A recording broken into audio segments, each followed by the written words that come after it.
आज के वीडियो में फिर से हम आपका स्वागत करते हुए रियल नंबर का एक थ्योरम बताने जा रहे हैं। बहुत इंपॉर्टेंट थ्योरम है और यह थ्योरम इरेशनलिटी को प्रूव करने के लिए हेल्प करेगा। थ्योरम क्या है? Let P be a prime number and A be a positive integer. Right? P prime number है और A कोई पॉजिटिव इंटीजर है। कंडीशन है उसके साथ if P divides A square, अगर P ए स्क्वायर को डिवाइड कर देगा तब प्रूफ करना है कि P A को भी डिवाइड करेगा। ये थ्योरम बड़ा इंपॉर्टेंट थ्योरम है। प्रूफ की आवश्यकता आपके क्लास में नहीं है, ठीक है, इसका नीड नहीं है, केवल इसको जानकारी चाहिए आपके लिए। तो मोटा मोटी आप समझेंगे कि इस थ्योरम की बेस्ड हम लोग तो मोटा मोटी आप समझेंगे कि इस थ्योरम के वो आधार मानकर हम लोग इरेशनलिटी को प्रूफ करने वाले हैं। लेकिन इस क्लास में हम बताएंगे कि ये प्रूफ कैसे हो रहा है। पहली बात तो कि P एक प्राइम नंबर है, सो प्राइम नंबर जब होगा तो 2, 3, 5, 7 इसको लेना है। अच्छा, P कंपोजिट नंबर क्यों नहीं होगा इसको भी देख लेते हैं। यहाँ पर थ्योरम में P कंपोजिट नंबर क्यों नहीं लिखा? तो देखिए, अगर P हम थोड़ी देर के लिए मान लें कि P जो है इज इक्वल टू एक कंपोजिट नंबर मानते हैं 4, ठीक है। अब 4 जो है एक का वैल्यू 2 ले लेते हैं। देखिए, हम दो नंबर मान रहे हैं, P 4 और A 2, कोई भी इंटीजर, ठीक है, इसको मान लिए।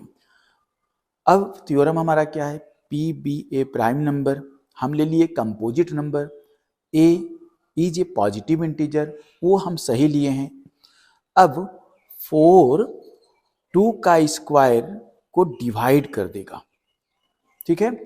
P देखिए 4 है, A 2 है, तो A का स्क्वायर करेंगे तो 2 का स्क्वायर हो जाएगा। लेकिन क्या 4 यानी जो P है हमारा, यह A को डिवाइड करेगा यानी 2 को डिवाइड करेगा? नहीं कर सकता है, 4 से 2 डिवाइड नहीं होगा। सो इस थ्योरम में हम लोग को प्राइम नंबर मिला है और प्राइम नंबर पे ही हम काम करेंगे। इसके अलावा कंपोजिट नंबर इसमें फिट नहीं आता है, तो हम इसको देख रहे थे। अब आगे देखिए, इसको प्रूफ कैसे करेंगे। P कोई प्राइम नंबर है और A भी पॉजिटिव इंटीजर है, लेकिन शर्त है कि P A स्क्वायर को डिवाइड करेगा। राइट? A स्क्वायर को डिवाइड कर रहा है। तो अब A स्क्वायर को अगर डिवाइड करता है तो हम मान लेते हैं कि A कोई नंबर है हमारे पास, और A let A can be written as, ये कोई नंबर है और written as A is equal to P1 into P2 into P3 dot dot dot Pn। A is equal to P1 P2 P3 dot dot Pn, यानी A को हम ऐसा लिख सकते हैं अकॉर्डिंग टू अर्थमेटिक थ्योरम, यानी जो फंडामेंटल थ्योरम हम पढ़ रहे थे। अब देखिए, अगर A स्क्वायर करते हैं तो इसका मतलब है कि इधर भी स्क्वायर हो जाएगा, P1 P2 square dot dot dot Pn square, ये लिख सकते हैं क्योंकि दोनों तरफ स्क्वायर कर दिए तो ऐसा हो जाएगा। अब सुनिए, आगे बात करते हैं। आगे जो बात करेंगे, अब क्वेश्चन देखेंगे हम। पहले क्वेश्चन क्या कह रहा था कि P डिवाइड्स A स्क्वायर। देखिए, क्वेश्चन फिर से दिखाते हैं हम आपको। P divides A square, this P divides A square. तो इस लाइन को हम लिख देते हैं एक बार, P divides A square. Since according to question P divides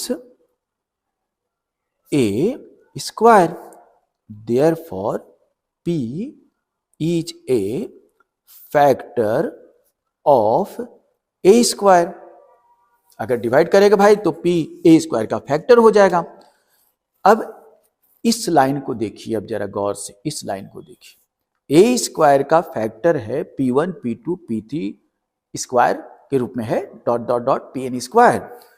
यहां पर P है फैक्टर A स्क्वायर का, यानी A स्क्वायर को हम p के फॉर्म में भी लिख सकते हैं ना, p फैक्टर है, एक ही फैक्टर इसमें लिखे हैं हम अकॉर्डिंग टू क्वेश्चन। हम नहीं कह रहे हैं, क्वेश्चन कह रहा है p is a factor of a square and p is prime number. ये दूसरा इक्वेशन जो है हमारे पास, स्टेटमेंट जो है वो बना है अकॉर्डिंग टू क्वेश्चन। अब यहां पर फंडामेंटल थ्योरम ऑफ अरिथमेटिक का यूनिकनेस इसको कंट्राडिक्ट करता है। ए स्क्वायर का ये सभी क्या है, फैक्टर है। अच्छा, ए स्क्वायर का एक फैक्टर p भी है, तो दो तरीके नहीं हो सकते फंडामेंटल थ्योरम ऑफ अरिथमेटिक के हिसाब से। यह ए स्क्वायर का जो फैक्टर p है वह वास्तव में इसमें कहीं है, इसी नंबर में से कहीं होगा। सो हम राइट डाउन कर सकते हैं, we know that, but we know that according to fundamental theorem of arithmetic या यूनिकनेस ऑफ फंडामेंटल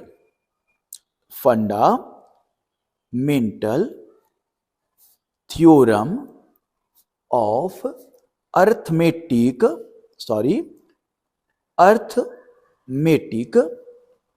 अब हम क्या देख रहे थे कि p is a factor of a square, और यहां पर हो रहा है ए स्क्वायर का factor p1 square, p2 square, pn square, ऐसा है। ठीक है, तो ए स्क्वायर का फैक्टर यहां पर p आ रहा है जो क्वेश्चन में दिया हुआ है। ठीक है, क्वेश्चन में जो दिया है वही बात है यहां। तो p वास्तव में इसी p1 p2 pn में छिपा हुआ है। p1 p2 pn में हमारा p इंक्लूडिंग है, क्योंकि दो चीज नहीं हो सकता है, प्राइम फैक्टर में दो अलग अलग चीजें नहीं हो सकती। तो हम लिखेंगे p is one of p1 p2 p3 comma दे दे के लिख रहे हैं, और pn, इसमें से हमारा एक p रहेगा। ठीक है, दोनों में देखिए, दोनों में ये कंट्राडिक्ट कर रहा था, ए स्क्वायर का अलग आ रहा है, क्वेश्चन में कहता है p है फैक्टर, तो वास्तव में p हम यहां रखेंगे। अब जो हम एजम्पशन लेके चले हैं वो क्वेश्चन के हिसाब से यहां पर p आ जाएगा। तो अब देखिए p is one of this. अब p1 p2 p3 जो है ना भाई, ये वास्तव में a के लिए हम माने हैं, since a is equal to p1 into p2, ऐसा लिखे थे हम, इंटू p3 डॉट pn, ये वास्तव में a का फैक्टर है, हम जो ऊपर लेके चल रहे थे। दिखाएं ऊपर में देखिए, यहां पर देखिए a is equal to p1 into p2 into, ऐसा करके हम मान रहे थे कि ऐसा है हमारे पास। तो हम इसी चीज को लिखे कि a जो है p1 p2 p3 इसमें इंक्लूड है। अब ये जैसे आया है तो इसमें p है ऐसा हम मान के चल रहे हैं, इसीलिए p डिवाइड्स a, हम लिखेंगे p डिवाइड्स a, क्योंकि इसमें p आ रहा है। ठीक है, a के लिए p यहां पर फैक्टर है, तो p डिवाइड्स a लिख देंगे और ये प्रूव्ड हो जाएगा हमारा। तो इस प्रकार यूनिकनेस के थ्योरम से, जो फंडामेंटल थ्योरम ऑफ अरिथमेटिक है एक्चुअली, उसके हिसाब से ये दो तरह के फैक्टर नहीं हो सकते हैं, तो p a को भी डिवाइड करेगा। तो कोई भी आप नंबर ले लीजिए प्राइम, और कोई भी नेचुरल नंबर ले लीजिए जो उसको डिवाइड करने वाला है, मतलब p ऐसा नंबर जो a को डिवाइड करता हो, तब ये फुलफिल करेगा। p a स्क्वायर को अगर डिवाइड करता है, इसका मतलब है p a को भी डिवाइड करेगा। थैंक यू आज के लिए।